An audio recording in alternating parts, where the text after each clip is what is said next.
say our reputation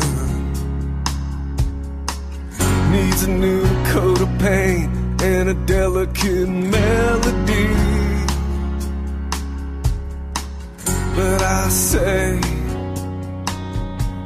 I like the bruises, 'cause a melody don't mean a thing if we don't have the strength to sing.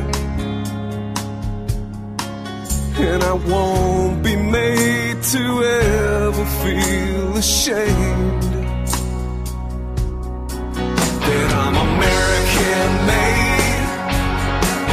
I got American parts, got American faith in America's heart. The Talk Alternative is the 405media.com from Los Angeles, California. Good evening. It is Tuesday, and that means the Tami Jackson Show is straight ahead. 7 Pacifico, 10 on the Lesser Coast. It is time for Tami Jackson. She is the emerging threats on the West Coast. On Twitter, she is Tami J, and you will find her ensconced as the bossy boss extraordinaire of rightvoicemedia.com. Good evening once again, Tami Jackson. Good evening, John. It's great to be here. I've really been looking forward to this show because I've got 2 splendid guests, and we're going to have a good hour of conversation. And I want to give you a quick reminder, too, when this hour's over, we're going to hang around with Brandon Finnegan from Ace of Spades HQ.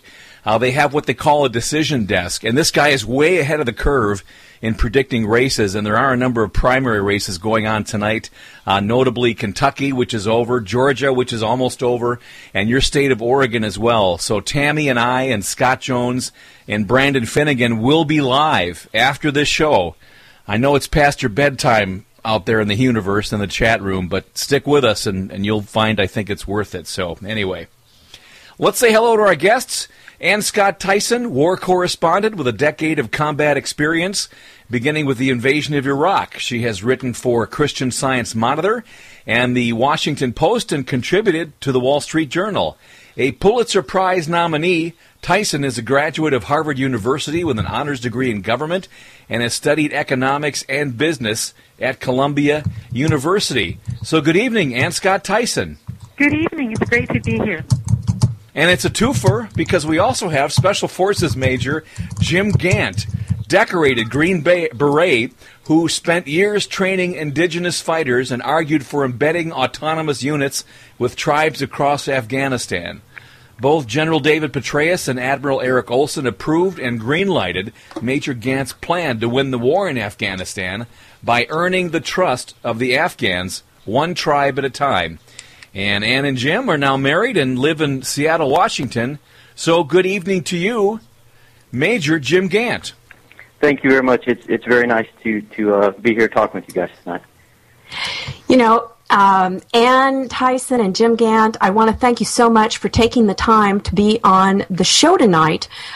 Over the past 5 years, I've become friends with I believe your publicist and Stephen Pressfield's publicist, Callie Odinger, and she first suggested I read your book, Ann, for which I am so grateful. But before I say anything else, Jim, I want to thank you for your service.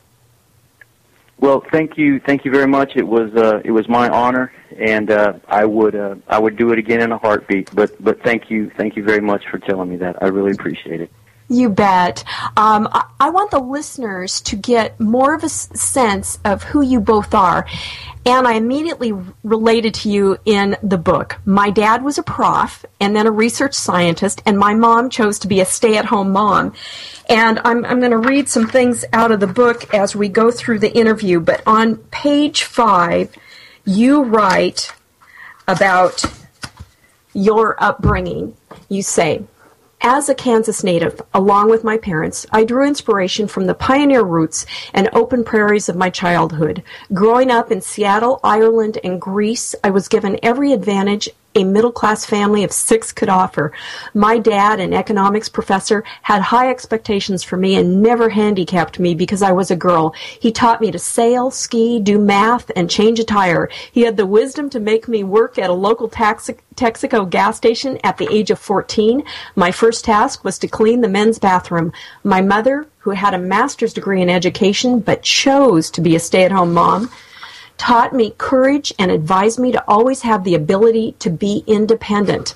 I loved that, Ann, and I could relate to it so much. I was raised mostly in Bend, Oregon, working from a young age, skiing, playing sports.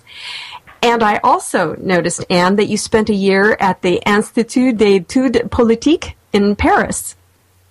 That's right, I did. Yes, I went there. I had studied some French and had to study very hard to take and pass an exam in French so that I could do all my studies in French for that year. And it was quite a challenge, but one that I enjoyed a lot. Oh, my goodness. Well, you also studied Mandarin Chinese in Hong Kong on a graduate fellowship with the Rotary Club. That's a tough language. That's not easy, but you became so proficient that people at times mistook you for a native. They did, and I love language. I think that it comes more easily to some people than others, but to me, language provides such a terrific window on a culture. I mean, it's more than the words. It's the meaning behind those, how the words fit in with the culture. And I was fascinated by China, and so would study it very hard and use it every day as a reporter there. And that really, led me to become fluent. It was particularly important because as a journalist there under the communist government, my contacts with the people were limited and controlled. And if I hadn't had that language ability to get around the government, my job would have been much harder. Wow. Now, and by the way, we lost Jim's connection, and so if you want to tell him to call back in, he can do that. Okay. So okay. Hold on one moment. Sure. Hello. Oh, he's back? I'm here. Okay, we've got him back. So all is good. This is what happens sometimes. The comms aren't always exactly what you think they're going to be, but that's fine. Well, you know what? It's that way in the Army, too. And we just drive right on through it. I figured you would be good with that. Another thing, Jim, before I go further, I wanted to say this always makes me laugh. Whenever I have military people on, I give them the time, and I know I don't have to worry about them calling at the proper time because they are so used to being, on time, which might be even early. Yes, that is true. That's one of the things that I am enjoying now is I don't have to meet so many strict timelines. So you're That's right. true. That's true. Now, Ann, as we were talking about your background a little bit, and I want to read a little bit more on page 7, going further ahead in your life. And this is really interesting how you were doing what you were doing in your life, and Jim was doing what he was doing, and you were on sort of parallel paths in working with indigenous people, but separated and you hadn't met yet. And on page 7 you write, I had other more personal reasons for heading into the war zone. And this is after the attacks of 9/11/2001. I had more personal reasons for heading into the war zone. After many years during which my life revolved around giving birth, nursing babies, caring for my children at home, universal experiences of women, I wanted to see whether I could know and understand warfare, the most primal and universal proving ground of men. I struggled with leaving my children, even for a few weeks at a time, but as I watched members of the military leave their families time and again for a year or longer, I had to ask myself, why my family and I should not make a sacrifice that paled in comparison. I loved that, Ann, and I understand that thinking because, I mean, there's nothing that I can do. I've not served in the service. All I can do is say thank you to those that have. So the fact that you were able to go over there and report to me is just amazing. Well, thank you, and it was a privilege, and I felt an obligation.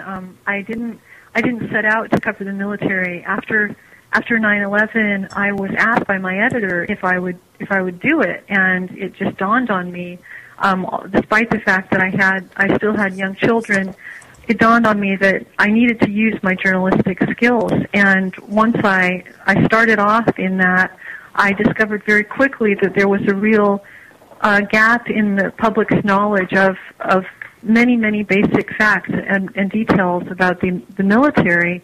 And over in the war zone, it was even more pronounced. I would find that, loved ones and others of people in the military just had no information. They were starved for information as to what was happening on the ground. And so it became something that I got involved in and couldn't really step away from.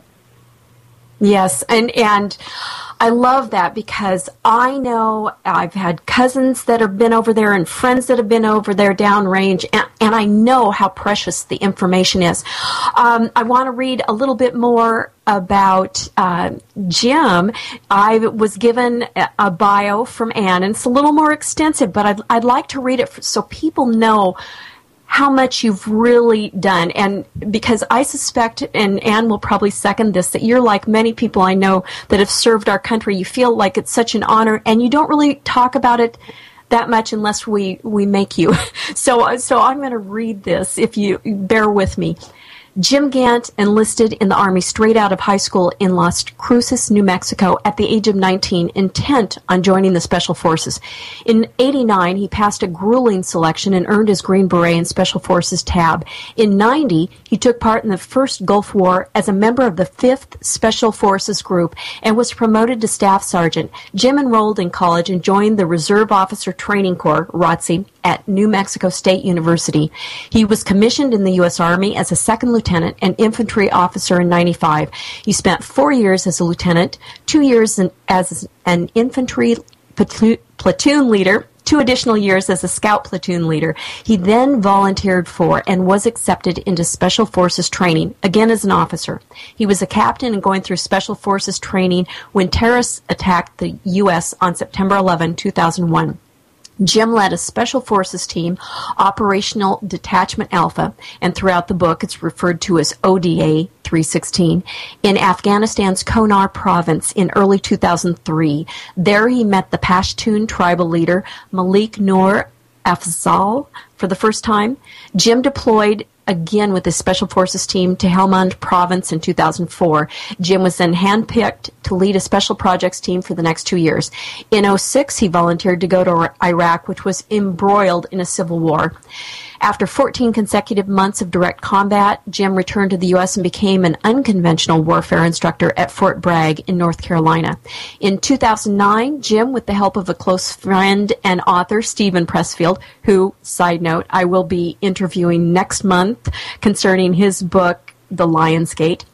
But with Stephen Pressfield, he wrote the white paper entitled One Tribe at a Time. Jim was then given the mission of a lifetime, return to Afghanistan, form an alliance with his old friend Malik Noor Afzal, and together fight the resurgent Taliban in eastern Afghanistan. In August 2010, Jim reunited with Noor Afzal, nicknamed Sitting Bull. Jim's wartime awards include the Silver Star, Iraqi National Police Medal of Honor, and the Army Commendation Medal with V device and Bronze Star with 2 oak leaf clusters. Jim considers his greatest military achievement the fact that the men who fought alongside him were awarded over 20 awards for valor. 20 awards for valor is a huge deal, Jim Gant. Yes, it is, and I am, like I said, serving my country, particularly in combat, was just the greatest honor that I can ever think of, and right alongside that was just the honor of serving with just the incredible men that I got to serve alongside with, and we did a whole lot of fighting, and they were phenomenal men, and it was just a wonderful and blessed time.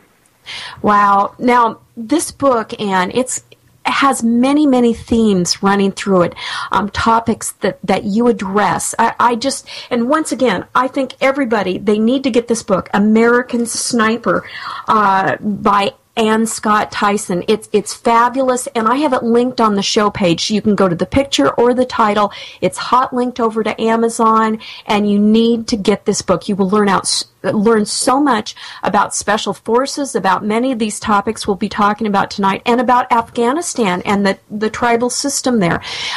Jim, one thing I want to say. I've read Lone Survivor, loved that book, and the story of Marcus Luttrell and his SEAL team, most of whom that were lost. And thus, when I started reading this book, I knew immediately what the Pashtun Wali meant. I also am a good friend of Scott McEwen, who has written American Sniper and Eyes on Target, which concern U.S. Special Forces and the demands and, at times, unrealistic constraints put in place by the Beltway DoD. So another theme was the tension between those warriors downrange and those officers or DoD political appointments who like to throw their weight around. For instance, Jim, Admiral Eric Olson had chosen you as he called you his Lawrence of Afghanistan, to assemble a team and head back to Afghanistan. I believe that was in 2009.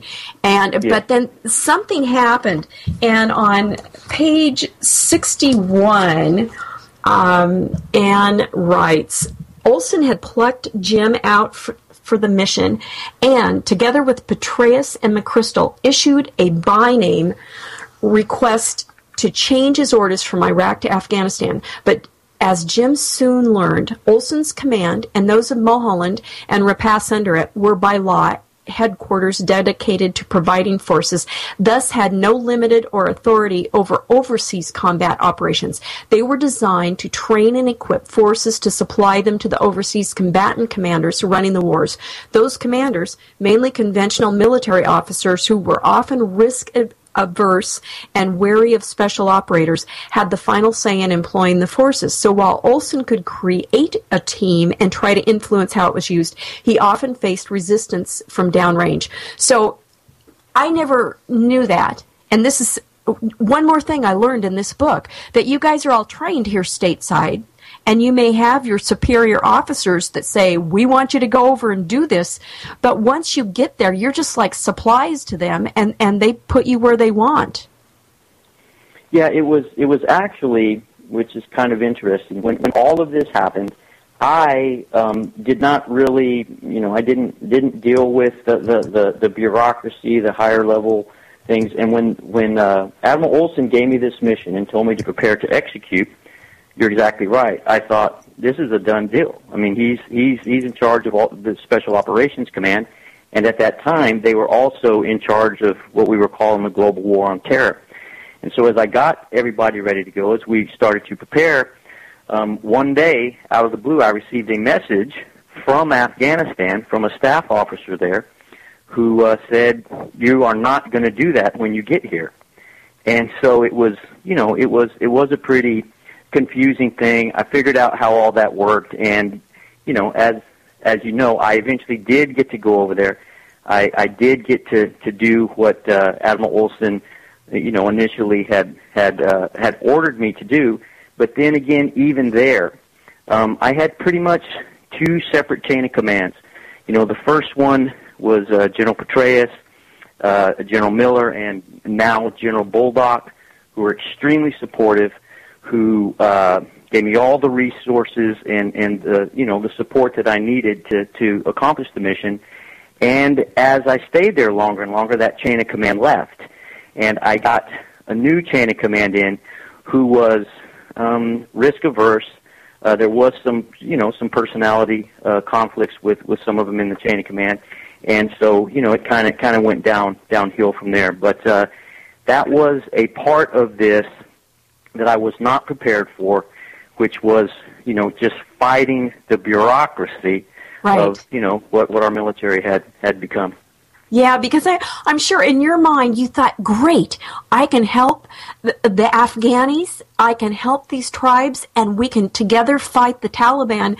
You didn't, consider there would be a little side issue of battling all this bureaucracy. And as I read that, I was just shaking my head thinking, this is the last thing our special operators and our troops need. When they go over there, they need to have their mission, and there needs to be some cohesiveness. but that's not always the case. You had written a paper. This is one of the main reason maybe that you got to go over there with this mission, and it was one tribe at a time. And I want to let people know on the show page, I linked Stephen Pressfield's site where he has a write-up about it, and in his write-up he has the link to the full PDF. So people that want to read One Tribe at a Time can go to that link and find it. It's really an interesting report. I've read much of it, but I want to read some of page 5 here so people get further knowledge about your background and how you approached this and why you came up with this white paper. A Soldier's Journey of Discovery. You write, anytime I receive instruction from anyone, listen to someone speak, or read an article written by someone, my first question always is, who are you? What is it you're saying? What is your background? What are your experiences? What are you getting out of what you are doing or saying or selling? And Jim, my dad would say, anytime you listen to someone, start evaluating what their worldview is, which is exactly what you're saying here. Yeah. And you continue on. So here are my answers to those questions. What do I consider my greatest military accomplishment? That I and the men I trained and fought with have won 20 awards for valor. 20. That is truly a remarkable number. I had a great ODA 316 in Afghanistan as part of the 3rd Special Forces Group. We fought together for several years in Afghanistan. We fought in the Konar and Helmand provinces in early 2003 and 2004. I then spent 2 years on a special projects team before returning to Iraq as the first American combat advisor for an Iraqi National Police Quick Reaction Force, QRF battalion. Our mission was to kill and capture terrorists anywhere in the country. A little further down, I spent 2 years as an unconventional warfare instructor in the final phase of Special Forces training. After much red tape, I was overjoyed to receive orders to return to Afghanistan in the summer of 2009 to once again spend time with the Afghan people and fight the Taliban. That is when I began writing this paper. A few days before leaving, I was informed I would not be returning. I would be going to the 1st Armored Division to work on a transition team.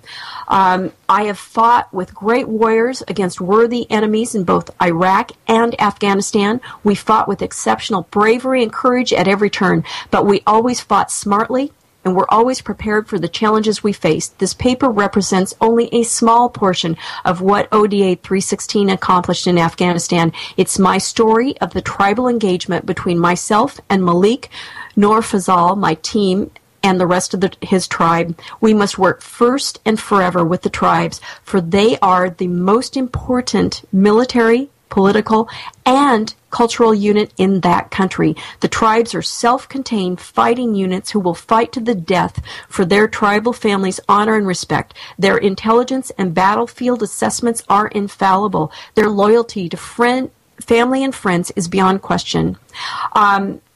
You continue on with just a little bit more, but that sums it up really well. And the interesting thing is, I would submit that your Special Forces unit had quite a bit in common with those tribes and their values.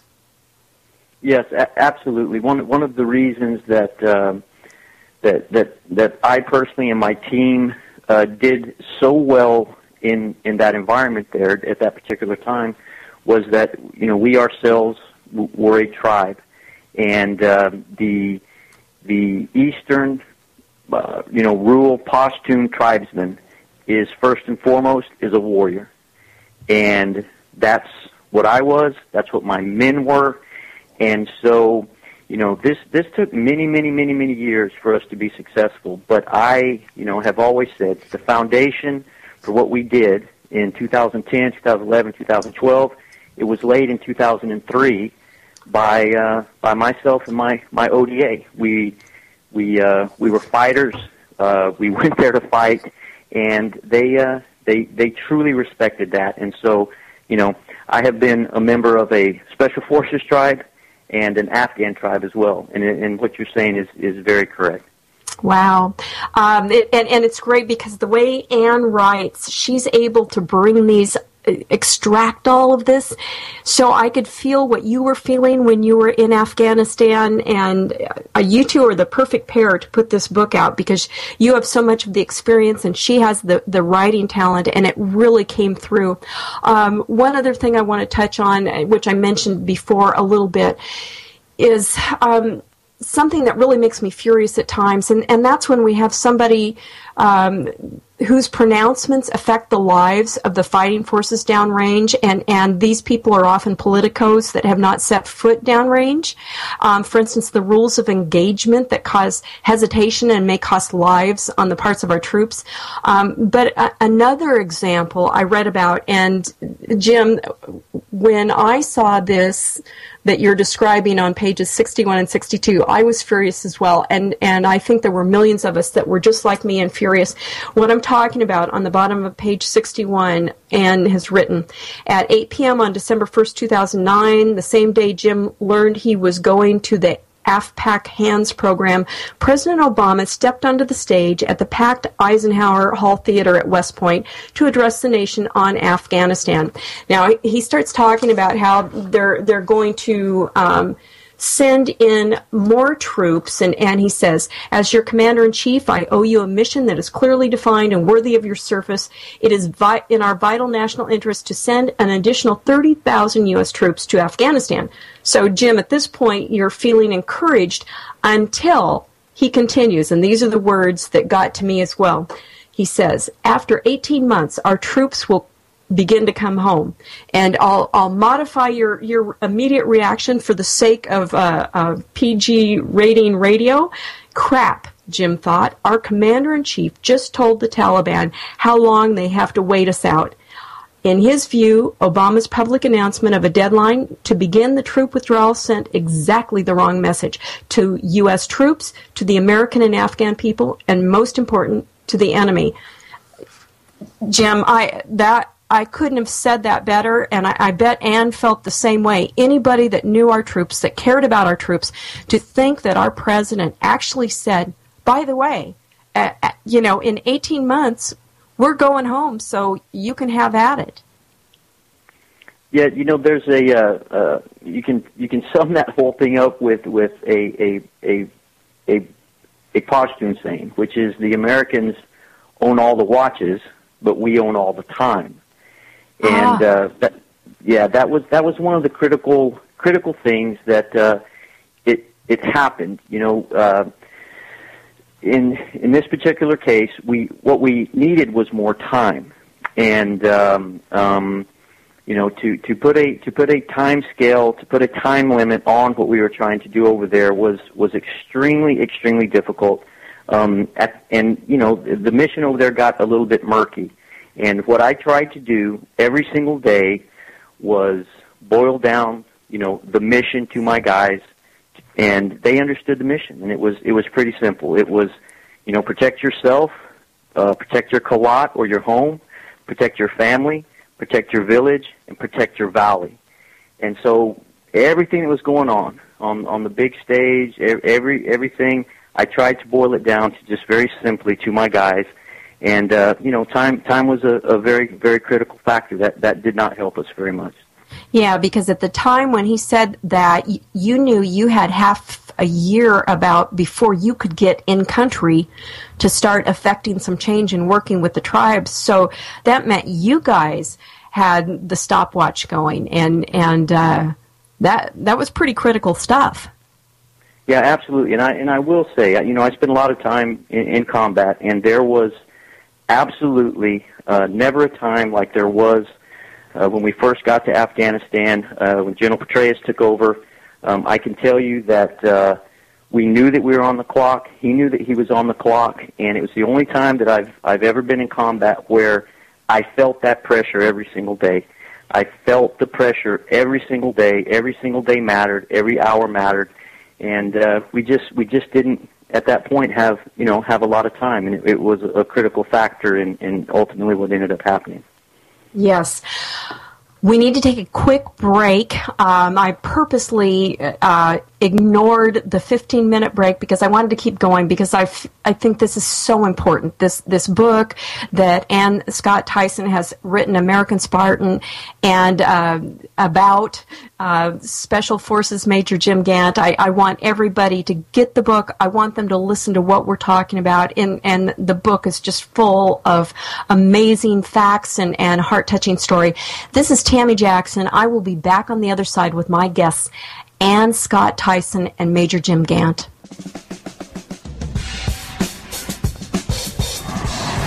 You're on the 405. Thank you for shopping Amazon.com. When you do, that makes you a sponsor of the 405 Media. Click on the Amazon banner on top of our homepage. Then shop. Simple. It costs you nothing. When you think Amazon, click one more time on the 405media.com, then on the Amazon banner. Thank you. Gang of 405 here on the 405 Radio. Good morning, John. Morning, Scott. Scott, what's going on in your life? Do you really want to know? You were never a nobody. Who are you trying to kid? Oh, shut up. They put these people in charge of organizations that have never been in charge of anything else as far as I can tell, and they perform abysmally. Do you think that after everything that's happened, there's any way in hell that a single-payer system would be implemented while Barack Obama is still in office? I'm going to take my surliness and go find those individual people that were just on that tape there and hunt them down this weekend just to solve it for you guys, okay? Dr. Gruber sounds like the epitome of an elitist who's tucked away in his tenured position at a university far, far, far away from real life of real people. The original and classic Gang of 405, Saturdays 10 a.m. Eastern, 7 Pacific on the 405media.com. On the 405. Off the Grid. And he's also the only person I've ever seen that could write, "My dog just rolled over" on Facebook and get like 62 likes. I'm also, just a correction, I'm the best looking person in social media too.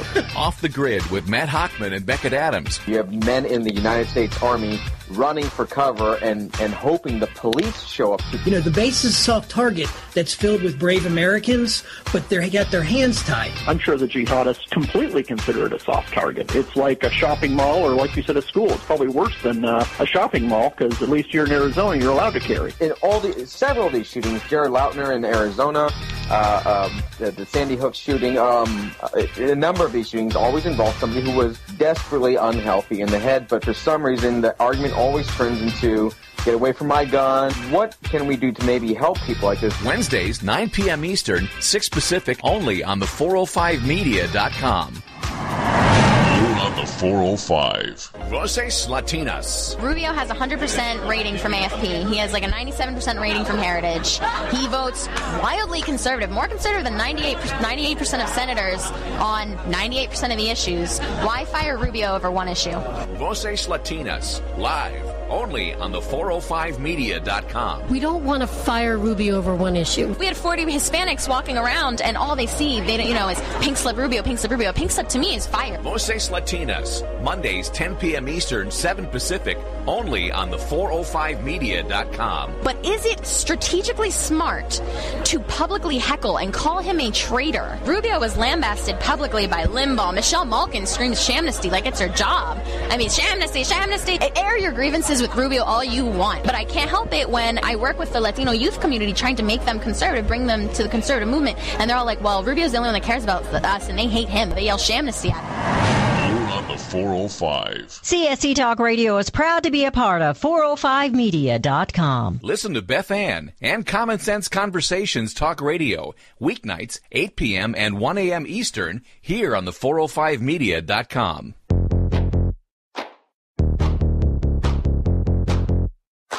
Hi, this is Dana Perino, and you're listening to the 405 Radio. The Talk Alternative is the 405media.com.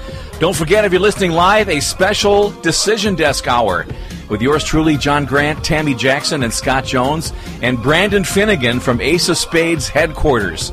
We're going to be talking about the Oregon Senate race, which will be just heating up as the polls close at 8 o'clock Pacific. So Monica Webby, Jason Conger, whoever else up there.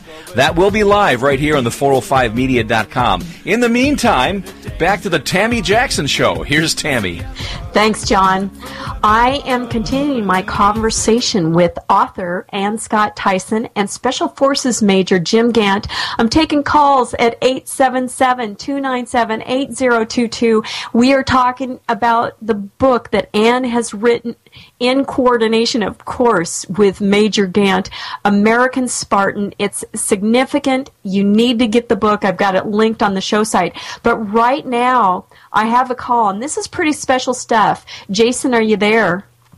I am. I want to say quickly, if anybody is listening and they don't remember, I had Jason on in March. He's a singer-songwriter, and he served in the Army as a military intelligence analyst and has worked as a defense contractor, training military all over the world in intelligence analysis. He's also written a song, Under an Overpass, to create awareness for homeless vets and PTSD, and he's made it his mission to help those vets. Jason, tell us why you're calling in and what you've done with Jim Gant's paper that he's written, One Tribe at a Time. I'd be more than honored to. It's a pleasure to be here to speak about him, about a man who's written some great things, and being able to just relay that back to him and how much I've seen thousands of soldiers, airmen and Marines, get this information from one tribe at a time. And I have used it in front of them more times than I can ever remember, because I can go back to the very beginning of it all, and we used this not only to try to shape their opinions before they went to Afghanistan, but so that when they got there, they knew the power of a tribe, which is exactly, in my mind, which is where it should be all along. You know, decentralized governments and things like that, that they don't believe in over there anyway. The tribes have the power, and they always will. So that article just laid the groundwork for everything these soldiers needed to hear. And, you know, because they've taught so many different things along the way, but this was a view that was never explored before. And I'm so thankful that Major Gant put this out, because it paved the way for a lot of these soldiers and their opinions and their viewpoints. And I've gotten several bits of feedback from them, and I've given them the article. Every time we trained them, no matter where it was in the world we were, we gave them this article. And it's been such an invaluable piece of information. Can't thank you enough for that. Well, Jason, first of all, I want to tell you thank you very much for taking the time to call in, and I will tell you that the situation that we have with homeless veterans is an incredibly heartbreaking one, and it is something that I think about a lot. And first of all, thank you so much for that. And on as far as One Tribe at a Time, I do want to tell you that one of the things that has always been very important to me is the training of our soldiers. And in Special Forces, I was very fortunate to receive the very best training that we had, all of the time. And I took the training of Special Forces soldiers very seriously, and it really makes me feel good that, for you to tell me that One Tribe at a Time was used and was, given to a lot of soldiers, and that it helped them. And one of the main takeaways from it all, as you know, is that culture matters. And it's one of the things that even now, even there in Afghanistan, that they still struggle with. And so I really appreciate you calling in and letting me know that. And thank you very much. Yeah, it's my pleasure, sir. And I also just want to tell you that it did make a difference. That article made a huge difference. And not only that, but it also gave them another viewpoint which currently didn't exist. Before we adopted the COIN or counterinsurgency doctrine, when Betrayal came in and decided we need to do all this. You guys laid the groundwork before Operation Anaconda, all those things that happened, a bigger footprint. And it was really important to see what a small group could actually obtain and accomplish in such a small amount of time, as well as, developing those important relationships that you guys did. It was such a great thing. Can't thank you enough. And like I said, I really appreciate you and your service. And it's such an honor to speak with you. Well, thank you. And I appreciate your service very much as well. And as you know, it's just an honor to serve our country. We have a great country. So kudos to you too, brother. Thank you very much. And Tami, thank you again, and you, John, for having me on to talk with Jim, because it's a dream come true. I appreciate it. Well, you're welcome, Jason. I loved having you on, and I can't wait for your song to be produced and come out. and really start doing some good, and I'll help you any way I can, so you take care. Hey, before we take off, we should change through Tami our email information so I can get a hold of you. That would be great. I know that she's got it, but I'll send it through her to you, and I really would appreciate it. That would mean a lot to me. That would be great. Bet. All right, Jason, thank you very much. Thank you, Jason. Bye-bye. Bye now.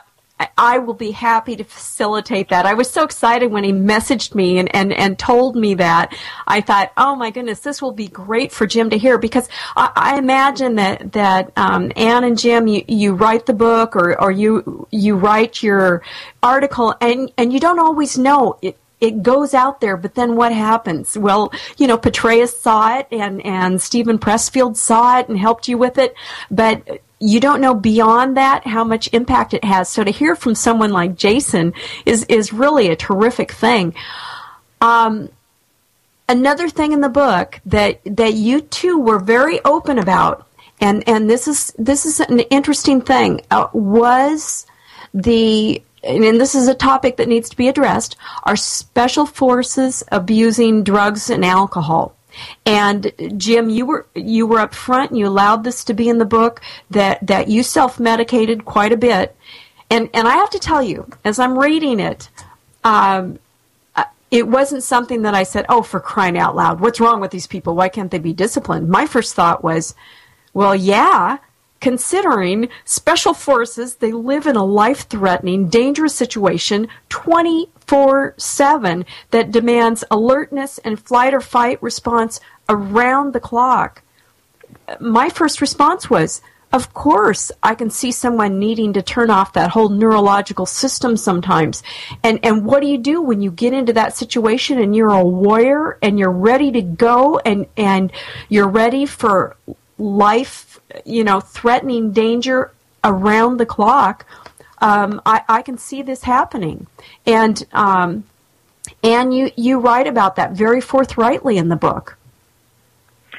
Yes, I mean, one of the major threads of American Spartan is the psychological toll that combat takes and how members of the military cope with it. And I found that the self-medication was widespread, and what was most troubling to me was that in the sort of elite community of special operations forces, they had to be very secretive because they could not openly admit to doing this, or they would they would be expelled. They also could not nearly as openly admit to the psychological problems that they were having, or they wouldn't be allowed to continue. So unlike in the regular Army, this was a particular dilemma for the Special Operations Forces that continues to exist, and there's been recent news about a high rate of suicide among Special Operations Forces that I think is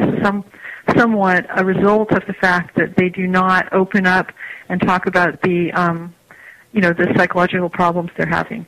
Yeah, and I totally understand that. For the reasons you just reiterated, they are conditioned, they are trained to be secretive. Their missions have to be covert, and they have to be able to keep things in. They have to be able to just train and function in these horrific situations. And all of this makes perfect sense to me. And I've got to tell you, too, through my association with Scott McEwen and a number of the SEALs I've become friends with, I know that within their communities, it's pretty well known that there's a lot of hard drinking and other things that go on, and it's absolutely understandable.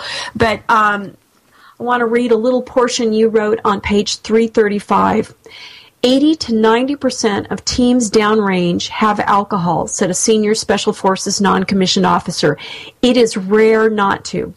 The fact that alcohol is epidemic among deployed Green Berets is common knowledge inside the Special Forces community. Quote, I would say it is more like 100% of the teams, end quote, said a field-grade Special Forces officer who, like Jim, had just returned from Afghanistan. Quote, most teams have a knack for acquiring alcohol.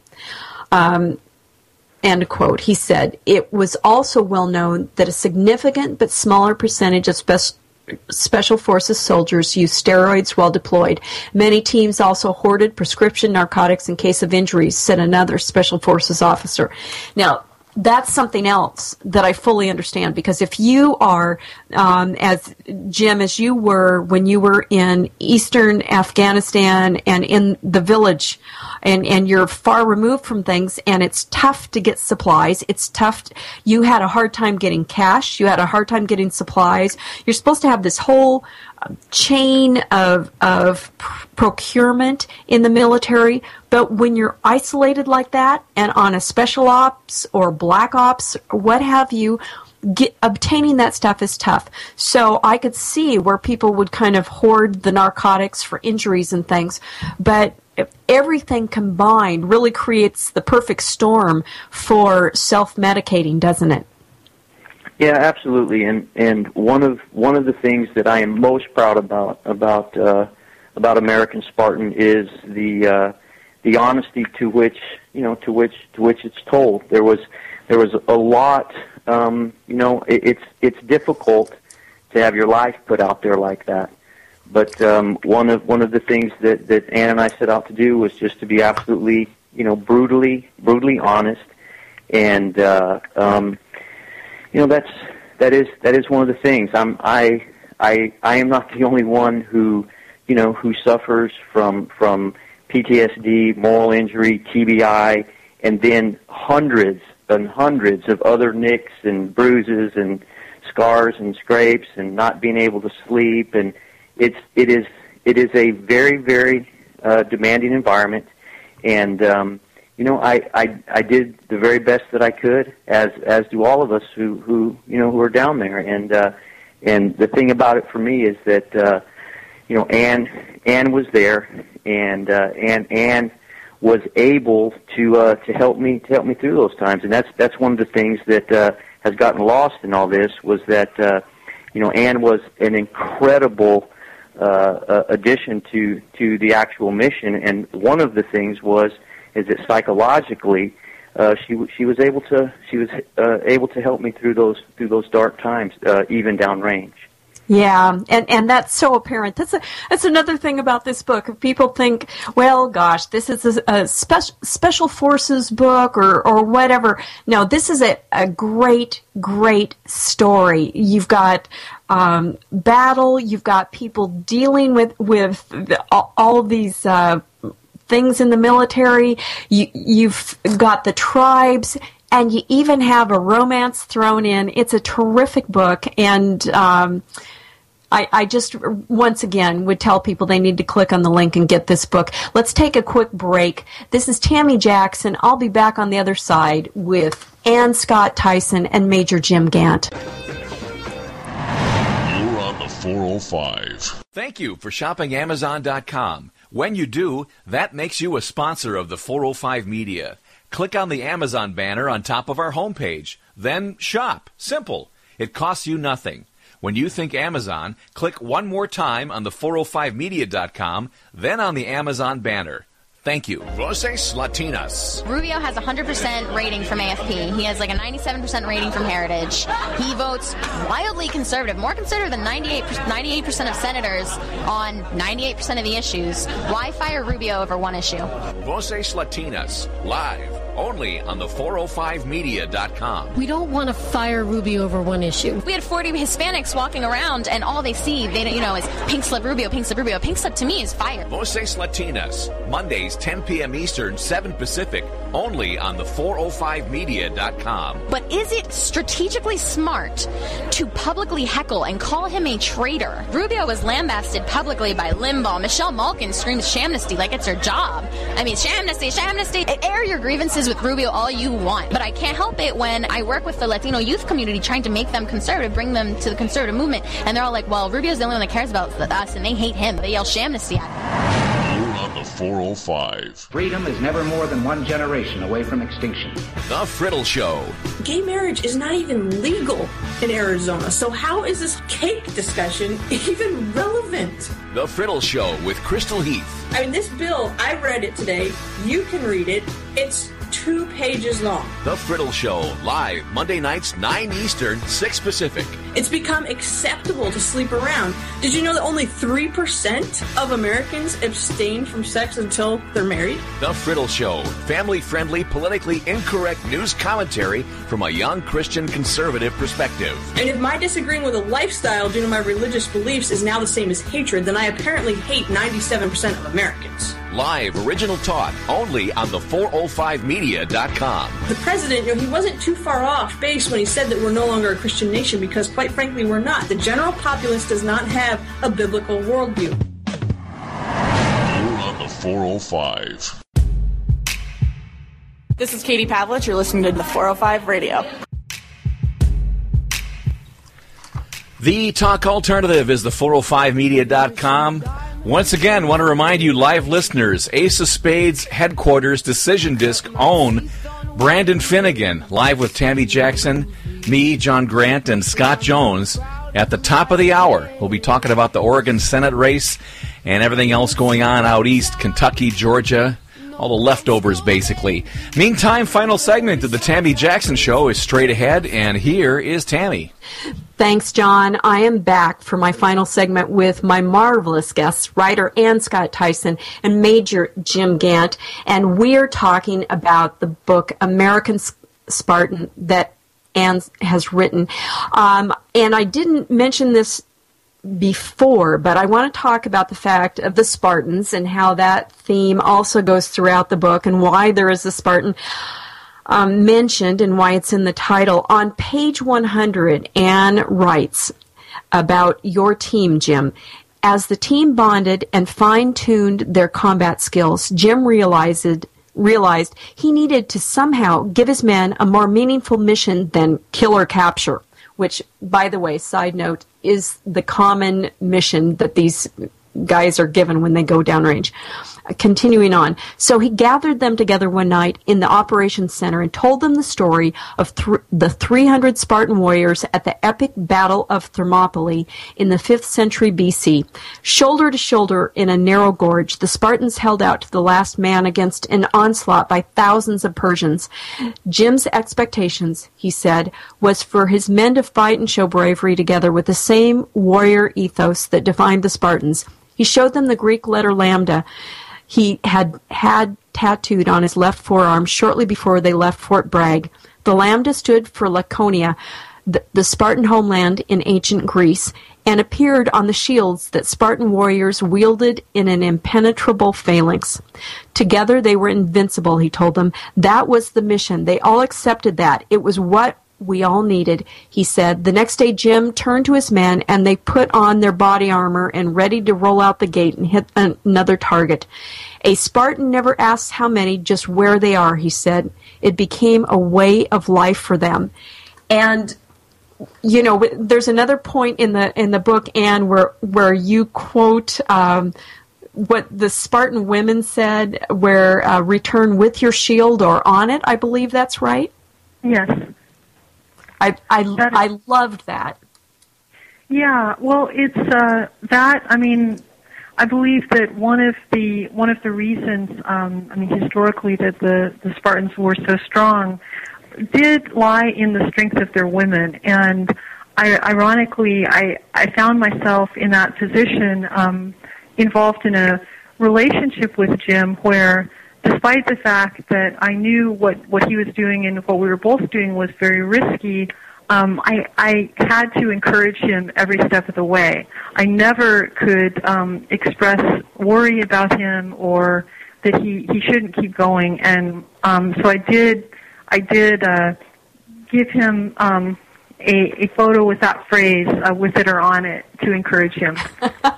You also gave him something else. You gave him a necklace, didn't you? I did. I gave him a necklace with a golden lighthouse on it, and that symbolized a light guiding him back to the shore. And it is a replica of a real lighthouse at Cape Hatteras, North Carolina. I guess it's the tallest brick lighthouse in the United States, and that has been an incredibly powerful symbol for us as well. Yeah, your love story in the book, although it's not predominant, it's in the background, but it's woven throughout, and it's very touching. There were a few times where I was blinking back tears, and I thought, oh my goodness, this is really touching, because he had great strength, but you had strength as well for him, which is what the Spartan wives exhibited for their men that were warriors, and I loved that. Don't have much time left. I want to tell you, I really want to thank you for being on. And by the way, you guys are just 3.5 hours up the freeway from me in Seattle. So I would love to meet you both in person when I'm in Seattle next. Well, that would be excellent, by all means. Yeah, that would be wonderful. I would look forward to that. Yeah, so I'll let you know, because I am up there a few times a year. And how is it going up there in Seattle? We love it here. We sort of love the weather, believe it or not.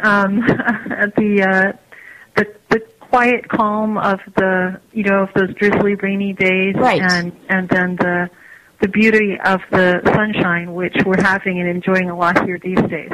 Yeah, absolutely, absolutely. Well, once again, Ann Scott Tyson and Major Jim Gant, thank you for being my guest tonight. I really enjoyed our time, and I knew it would go fast, and I'll have you on again sometime. Okay. Thank you so much. It was a pleasure. Thank you so much. Yay. Well, next Tuesday, everybody, I will interview author D.S. Edwards and talk about his new book, a thriller, Collective Retribution. But don't go anywhere. After the top of the hour, I will be joined by P.D. John Grant, Talker Scott Jones, and Brandon Finnegan of Ace of Spades for an hour of election coverage. You've been listening to The Tami Jackson Show.